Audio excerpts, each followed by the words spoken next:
Wall Street Journal editorializing today, quote, "Yet Barack Obama's presidency has been a disappointment at home and abroad. A fact ironically underscored by Mr. Obama's relentless insistence that he has been a success," unquote. The president has not improved the economic or social situation of most poor minority Americans. There's now more poverty in the USA than there was when he took office. Black home ownership down on his administration. And racial division way up. Groups like Black Lives Matter have polarized blacks and whites, and Mr. Obama welcomed that radical group to the White House.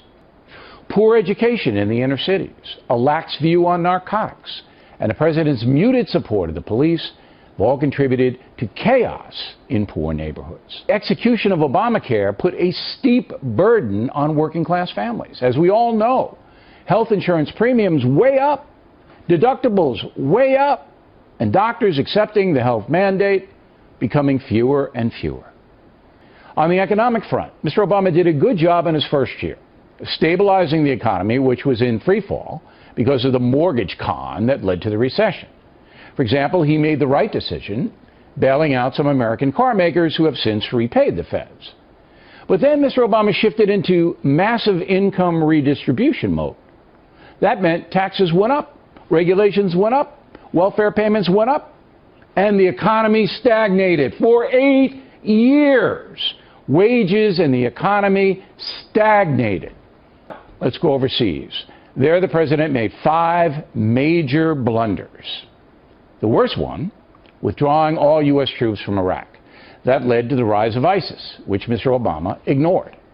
And now we have a disaster not only inside Iraq, but worldwide. Second, Syria. After the tyrant Assad used poison gas on innocent people, babies, kids, Mr. Obama threatened Assad. But the threat was hollow. The president did nothing. The Russia front, Mr. Obama was totally impotent in the face of the tyrant Putin. The former KGB officer did exactly what he wanted to do, including invading countries and hacking into the American political system. Also, the Chinese don't fear Barack Obama and have now made the South China Sea international waters their own. They took it over. Chinese have also undermined the American economy, as Donald Trump has so often pointed out.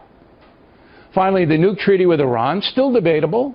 What is not debatable is that Iran is the primary sponsor of terrorism in the world, including the direct destabilization of countries in the Mideast and Afghanistan. In international matters, it's clear President Obama believes global warming is more important than stabilizing and protecting the world in the face of a global jihad. Now, global warming is real. Climate change is happening. But Mr. Obama's vision of hurting certain economic sectors in America in order to lessen fossil fuel intrusion cannot possibly work unless countries like India and China do the same thing. And as everybody knows, they are not. So Mr. Obama imposed regulations that hurt the American economy, knowing full well that climate change wouldn't improve worldwide. Does that make any sense?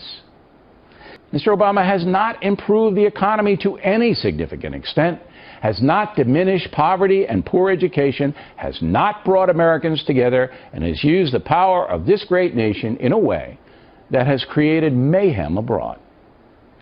That is the historical record.